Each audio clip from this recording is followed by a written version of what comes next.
तो उसके पहले हम लोग कुछ जानकारी लोगों को दे दें, खास करके आपके माध्यम से कैंडिडेट्स को जानकारी बहुत आवश्यक है। पहली बात कि हर बार की तरह 1 घंटा पूर्व सेंटर पर एंट्री बंद हो जाएगा। तो और इस बार हम लोग एंट्री के समय बायोमेट्रिक वेरिफिकेशन ज़्यादा स्ट्रिक्टली करेंगे, क्योंकि हम लोग का ये प्रयास है कि अगर कोई भी इम्पर्सनेशन, कोई भी मुन्ना भाई अगर हैं तो परीक्षा के दौरान ही हम लोग पकड़ लें। इसलिए हम लोग एंट्री के समय में ही काफ़ी सतर्कतापूर्वक उनकी बायोमेट्रिक चेकिंग की जाएगी। इसमें ज़्यादा समय लगना स्वाभाविक है और इसलिए हम सबसे आपके माध्यम से सभी अभ्यर्थियों से अनुरोध करेंगे कि वो लोग पर्याप्त मार्जिन रखते हुए पहले ही पहुंच जाएं सेंटर पर और अपना जगह ले लें। दूसरा कि पिछले बार कैंडिडेट्स लोगों ने कई तरह की गलतियां किया था, जैसे रोल नंबर की गलती एक बहुत प्रमुख गलती थी। कोई एक डिजिट छूट गया, कभी कोई दूसरा डिजिट छूट गया, कोई गलत लिखा गया। तो इसके कारण से जो कठिनाई हुई थी, तो इस बार लोगों ने उनके एडमिट कार्ड में, आप लोग देख सकते हैं यहाँ पर, ये एडमिट कार्ड का एक नमूना है। ये एडमिट कार्ड में ही यहाँ पर बना हुआ है, उनको अपना रोल नंबर अपना रंगने के लिए।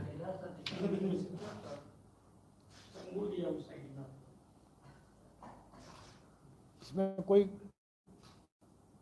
ऐसा कोई अजूबा चीज़ नहीं है जिसके लिए आपको फ़ोटो खींचने की जरूरत पड़े, लेकिन ये उनके लिए है कि अगर वो अपने घर पर खड़े हुए ठंडे दिमाग से, क्योंकि एग्जामिनेशन हॉल में प्रेशर में, तनाव में आकर के वो कई गलती कर देते हैं, इसलिए वो पहले ही अपना रोल नंबर लिख करके और गोला बना लें, गोला को रंग लें सही तरीके से। घर में है तो अपना जितने बार उसको करेक्शन करना अपना कर लें वो, और उसके बाद वो उसी को लेकर के आए वहाँ एग्जामिनेशन हॉल में, और फिर वो उसी गोला के हिसाब से OMR शीट में गोला बैठाएं, तो गलती नहीं होगी, चांसेस कम है गलती होने का। दूसरा, पिछले बार हम लोगों ने देखा था कि वो सब्जेक्ट कॉम्बिनेशन गलत डाल दिए, और हम लोगों के पास में ऐसे कंप्लेन भी आते हैं कि भाई हमने तो ये, हमारा तो नंबर कम हो गया, लेकिन कई लोगों ने जैसे हिंदी और उर्दू बांग्ला जो भी सेलेक्ट करना था तीनों रंग दिया है।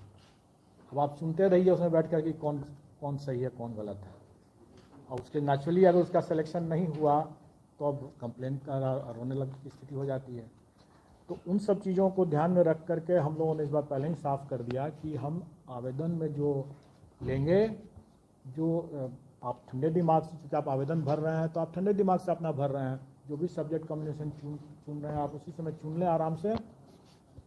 और एग्जामिनेशन हॉल में हम कोई सब्जेक्ट कॉम्बिनेशन आपसे नहीं पूछेंगे, क्योंकि हम पूछते हैं आप गलती करते हैं, फिर उसके बाद कॉम्प्लिकेशंस होता है। आपकी सहूलियत के लिए, मतलब अभ्यर्थियों की सहूलियत के लिए कि उसने क्या सब्जेक्ट कॉम्बिनेशन चुना है।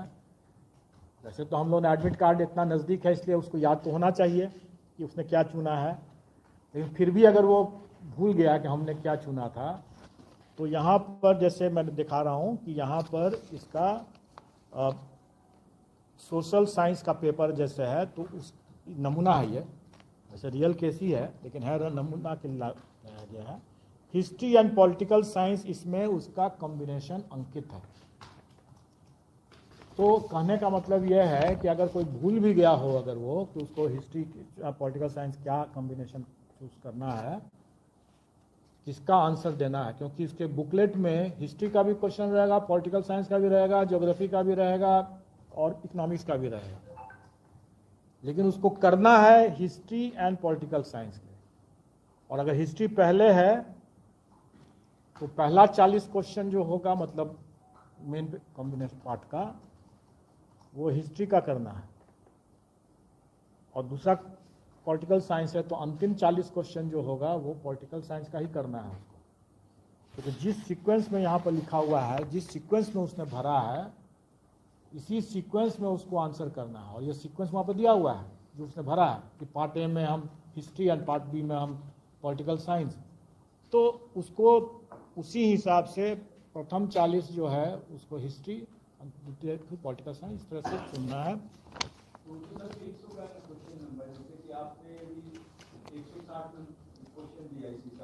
150 क्वेश्चन, 160 नहीं है, 150 क्वेश्चन। मैं एक्सप्लेन कर देता हूँ, मैं आपको एक्सप्लेन भी कर देता हूँ, क्योंकि आप लोग भी क्लियर रहें और अपने संपर्क में और अपने मीडिया के माध्यम से अभ्यर्थियों को भी सतर्क कर दें। वैसे मुझे उम्मीद है कि अभ्यर्थी ज़्यादा जानते होंगे, क्योंकि उन्होंने इसकी प्रैक्टिस भी किया होगा, तो इसलिए मैं मानता हूं कि वो ज़्यादा जानते होंगे। लेकिन फिर भी आप सबकी जानकारी के लिए, प्रथम 30 क्वेश्चन जो हैं किसी भी पेपर में, प्रथम 30 क्वेश्चन जो हैं वो लैंग्वेज क्वालिफाइंग के हैं, और उसके बाद जो 120 क्वेश्चन हैं, जैसे सोशल साइंस का जैसे अभी एग्जाम्पल ले रहे हैं, तो उसमें 40 मतलब क्वेश्चन नंबर 31 से 70 तक 40 क्वेश्चन जो हुए वो जनरल स्टडीज़ के होंगे, जो सोशल साइंस पेपर की बात मैं कर रहा हूँ। उसके बाद जो 71 से लेकर के जो 150 तक जो होंगे, तो 71 से 40 इसमें जोड़ दीजिए, 110 तक, 71 से 110 तक जो होंगे, ये जो 40 क्वेश्चन होगा, इस कैंडिडेट ने चूंकि हिस्ट्री पहले चुना है, तो 71 क्वेश्चन नंबर से लेकर के 110 क्वेश्चन नंबर तक वो 40 क्वेश्चन जो है वो हिस्ट्री का क्वेश्चन देखेगा और हिस्ट्री के हिसाब से उसमें आंसर भरेगा OMR शीट में। और फिर 111 से लेकर 150 जो क्वेश्चंस होंगे वो उसको पॉलिटिकल साइंस, चूंकि इसमें लिखा हुआ है, तो वो पॉलिटिकल साइंस वाला पन्ना पलटेगा, उसका क्वेश्चंस देखेगा, और 111 से 150 पॉलिटिकल साइंस भरेगा। ये सीक्वेंस है, और मैं समझता हूँ कैंडिडेट्स को पर्याप्त इसमें सूझबूझ होनी चाहिए। अगर सूझबूझ नहीं होगा तो शायद शिक्षक बनने के लिए भी हो, तो नहीं हो शायद वो, लेकिन इतनी सूझबूझ होगी और प्रैक्टिस किया होगा तो जरूर वो समझ में आ गया होगा। और चूंकि उसको स्मरण रहे, प्रेशर में कहीं भूल न जाए कि पहले कौन सा दिया था, हिस्ट्री लिखा था, पॉलिटिकल साइंस, तो इसलिए वो यहाँ पर दिया हुआ है। तो इसलिए ये प्रॉब्लम नहीं होना चाहिए। अब रही बात कि इसमें हम लोगों ने पहले पिछले बार भी हम लोगों ने बहुत क्लियर करके रखा था लोगों को कि हम पूरे मुस्तैदी से हम लोग चाहेंगे कि कोई कदाचार मुक्त परीक्षा हो, और इसके लिए हम लोगों ने टेक्नोलॉजी का और बायोमेट्रिक वेरिफिकेशन का पर्याप्त इस बार व्यवस्था किया है। और मैं उम्मीद करता हूं कि इस बार अगर कोई भी, अगर मुन्ना भाई जैसे अगर कुप्रयास करेंगे अगर, तो परीक्षा अवधि में ही पकड़े जाएंगे। और ये भी है कि अगर कोई अभ्यर्थी जो हैं ये भी ध्यान रखेंगे कि कोई गलती न करें अपने जो बेसिक इन्फॉर्मेशन को डालने में, जैसे रोल नंबर इन्फॉर्मेशन को डालने में। हम लोगों ने सीरीज़ को, जो क्वेश्चन सीरीज़ की भी गलती करते थे, तो क्वेश्चन सीरीज़ को इस बार हम लोगों ने हटा दिया है।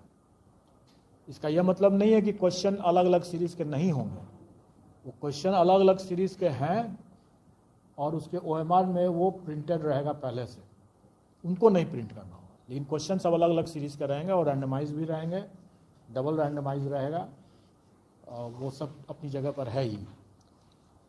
अगर कोई सिस्टम में अगर वो ब्रीच करने की कोशिश करेंगे, जैसे फ्लूइड लगा करके करेंगे, डिटेक्ट होने पर अगर सिस्टम अगर उसको डिटेक्ट कर लेता है तब तो उसको वहीं पर वो आउट हो जाएगा। लेकिन अगर सिस्टम नहीं डिटेक्ट करेगा तो भी हम लोग मैनुअली भी चेक करेंगे। इसलिए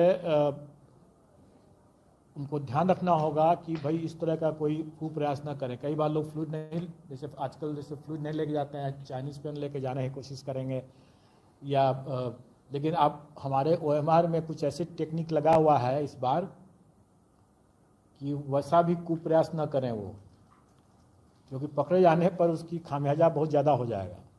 और हम लोगों ने नेगेटिव मार्किंग नहीं रखा है, तो हम मान के चलते हैं कि थोड़ा बहुत वो लोग अपना अंदाज लगा ही सकते हैं। लेकिन इस तरह का कुप्रयास बिल्कुल ना करें कि नाखून से या ब्लेड से या फ्लूइड लगा करके या चाइनीज़ पेन से इरेज करने का कोशिश करेंगे, क्योंकि हम सबका मैनुअल चेकिंग करेंगे। जो सिस्टम से पकड़ लेगा तो मैनुअल चेकिंग तो होना ही है, और इसमें कड़ी कार्रवाई हो जाएगी उस पर। इसलिए वो ऐसा प्रयास ना करें। और कई बार हम लोगों ने देखा है, बल्कि इस परीक्षा में तो उतना नहीं, लेकिन किसी दूसरी परीक्षा में हम लोगों ने देखा, बड़ा अफसोस भी हम लोगों को हुआ कि एक कैंडिडेट ने 8-9 क्वेश्चंस पर क्या किया कि उसको जैसे डाउट होता है कैंडिडेट्स को कोई आंसर पर, तो एक डॉट लगा दिया वहां पर। बाद में उसने सही आंसर दिया है, लेकिन शुरू में अगर डाउट है तो वहां पर डॉट लगा दिया। ओएमआर पर डॉट न लगाएं, क्योंकि वो उस कैंडिडेट के केस में हम लोग 8 से 9 क्वेश्चंस को हम लोगों ने हटा दिया। उसका करेक्ट आंसर था, लेकिन चूंकि उसने बगल में दूसरे गोला के अंदर में भी अगर डॉट लगा के रखा था, और हमने जैसा बताया कि हम मैनुअली चेकिंग करते हैं, बहुत अफसोस है मुझे कि उस कैंडिडेट को उसके कारण से नहीं हुआ। अगर कोई संशय है तो अपने बुकलेट में लगाए ना, क्वेश्चन बुकलेट में अपना गोला लगाएं, डॉट लगा दें, बाद में आप उसको भर दें, फाइन। लेकिन अगर ओएमआर में अगर डॉट लगा देते हैं, और मेरा सिस्टम इस बार ज़्यादा तगड़ा है, अपना बुकलेट में लगाएं, बाद में लगाएं, एक ही आंसर लगाएं, एक से अधिक लगाना उनके लिए आत्मघाती हो जाएगा। इसमें सर एक छात्र ने आपसे आग्रह है कि कई जगह से कई अभ्यर्थियों ने कहा जो इन्विजिलेटर थे वो क्वेश्चन तक भी ठीक नहीं लगाने दे रहे थे, कोई निशान नहीं, तो आप लोग क्लियर कम्युनिकेशन रखिएगा ताकि इस तरह का वो कई बार अत्यधिक हम लोग एक्टिव हो जाते हैं तो उसका भी नतीजा। देखिए, ऐसे एबरेशंस जो हैं, आप इक्का दुक्का केस आप जैसे हो सकता है कि वो उसको जनरलाइज नहीं कर सकते हैं। ऐसा किसी परीक्षा में अपने क्वेश्चन बुकलेट पर उसको रफ करना, कोई कैलकुलेशन है तो अपना कैलकुलेशन कहाँ करेगा वो? अगर कोई मैथमेटिक्स का कोई सवाल है तो कैलकुलेशन करेगा ना, किसी चीज़ पर करेगा ही, तो कहाँ करेगा वो? इसलिए वो चीज़ नहीं है, वो एक बहुत एक्सट्रीम आप एग्जाम्पल दे रहे हैं, वो ऐसा कोई जनरलाइज नहीं कर सकते हैं उस चीज़ को। और मैं इसमें इसी संबंध में मैं एक जानकारी दे दूं कि आपने तो बताया कि वो ओवर स्ट्रिक्ट हो गए, लेकिन कुछ ऐसे जगह सेंटर्स में हम लोग तो हमेशा परीक्षा लेते ही रहते हैं, उसके बाद भी कई परीक्षाएं हो चुकी हैं। और अभी आपकी जानकारी के लिए बता दूं कि एक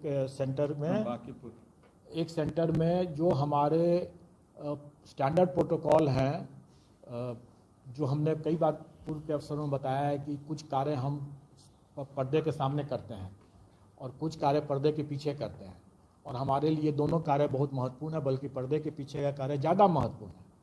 और उसमें अगर कोई हमारे स्टैंडर्ड प्रोटोकॉल को, गाइडलाइंस को अगर उल्लंघन करते हैं तो उस पर सख्त कार्रवाई होगी। और आप लोगों की जानकारी के लिए बता दें कि अभी एक सेंटर का नाम तो आपने ले लिया, लेकिन उसकी ज़रूरत नहीं है, सेंटर का नाम लेने की ज़रूरत नहीं है, वैसे सेंटर का नाम ले लिया इन्होंने।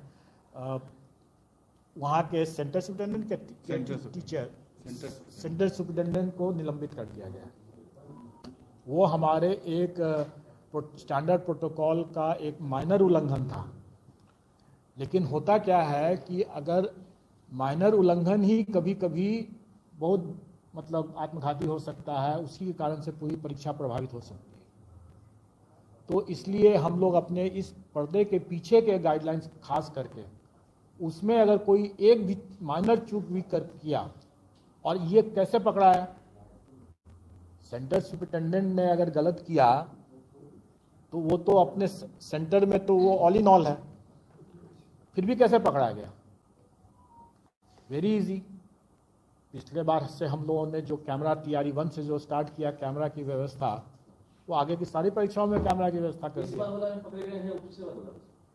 TRE 1 में नहीं पकड़े गए हैं, TRE 1 की बात नहीं है ये उसके बाद एक और परीक्षा हुई है, उस परीक्षा में उन्होंने लापरवाही बरता, हमारे जो स्टैंडर्ड प्रोटोकॉल हैं उस प्रोटोकॉल का उल्लंघन किया। वो छोटा परीक्षा ही था, लेकिन छोटी परीक्षा में ही अगर आप लापरवाही बरतते हैं तो ये एक बन जाता, कभी वो भर जाता है। आप ब्रेक बिना लगाए वो चले जा रहे हैं, जब तक चले जा रहे हैं तब तक चले जा रहे हैं, और एक्सीडेंट हो गया, हम तो ब्रेक ही नहीं लगाए थे, बाकी सब चीज़ तो ठीक ही चला रहे हैं, है ना। सेंटर का नाम बता देते हैं, आपके आदमी का नाम नहीं बताया जाएगा, वो that is not correct. Centre का नाम बता दें। Bankipur girls high school, Bankipur girls high school. तो इसलिए वहाँ मैं सभी आपके मीडिया के माध्यम से सभी सेंटर सुपरिटेंडेंट को भी आगाह करना चाहूँगा कि हम लोग इस बार और जीरो टॉलरेंस पर काम करेंगे। ऐसा नहीं है कि TRE-1 में माइनर प्रोटोकॉल सही तरीके से नहीं जानकारी होने के कारण से भी हो सकता है, इग्नोरेंस से भी हो सकता है और लापरवाही से भी हो सकता है।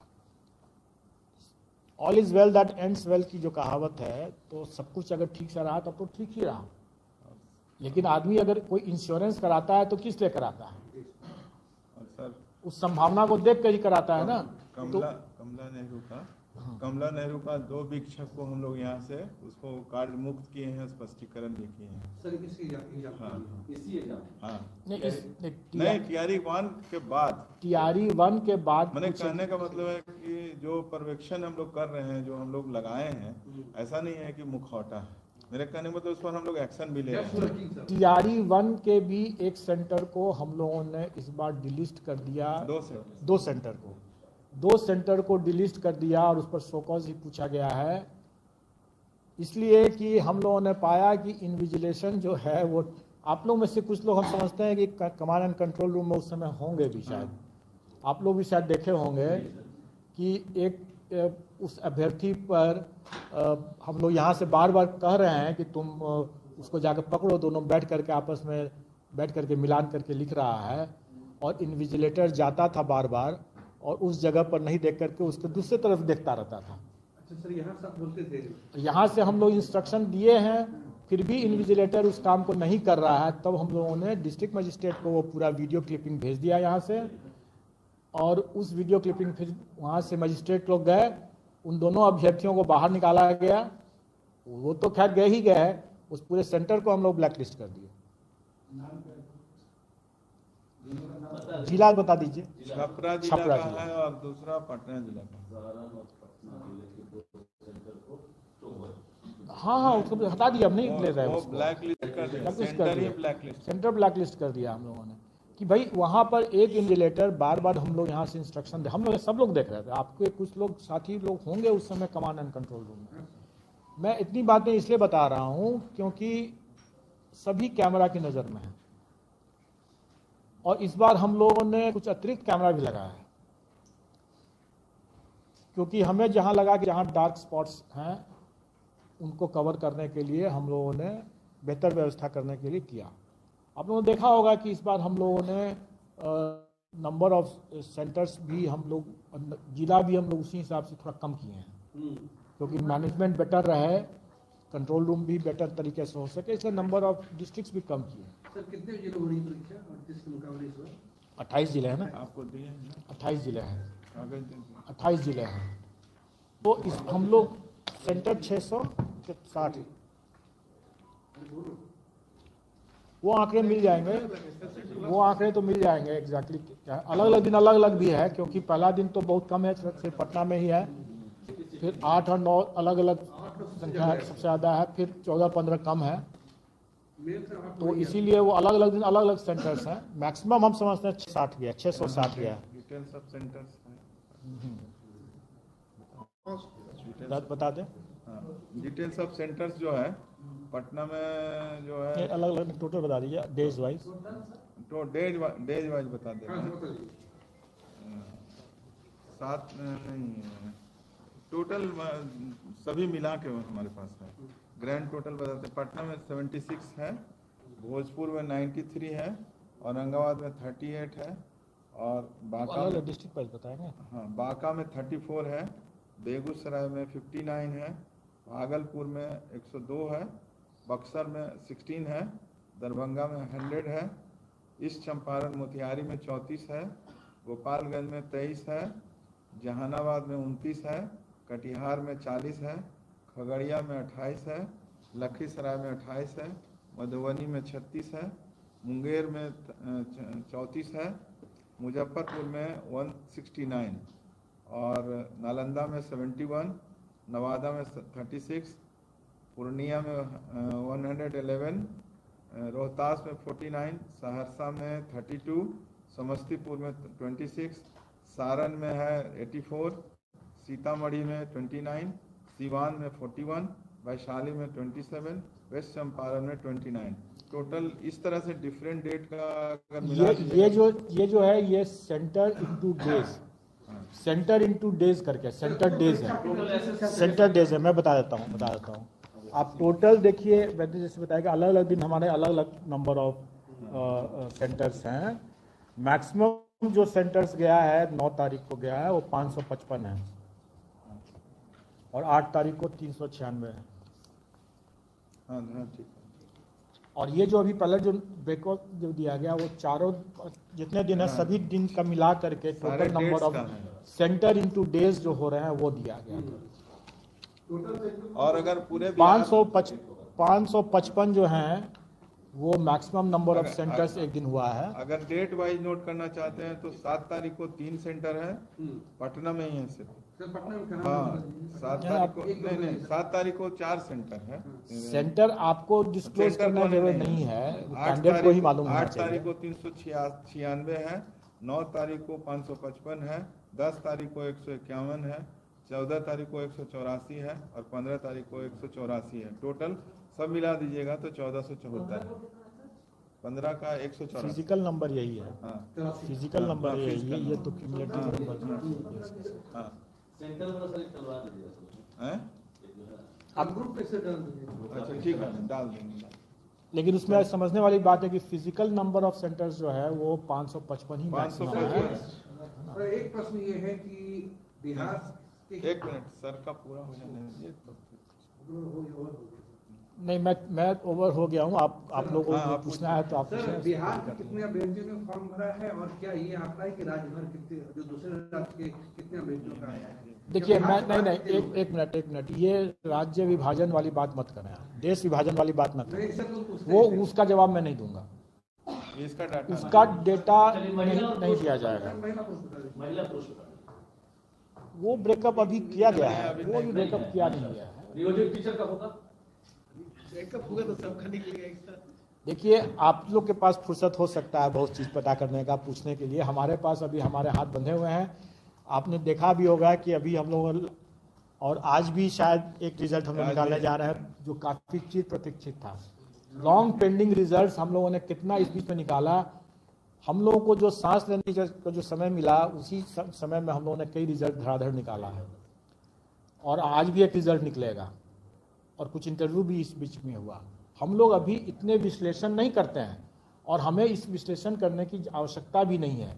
और मैं तो राज्य के अंदर और राज्य के बाहर का विश्लेषण करने के सख्त विरोधी हूँ, क्योंकि देश एक है, हम लोग उसको अलग अलग विभाजित नहीं कर सकते।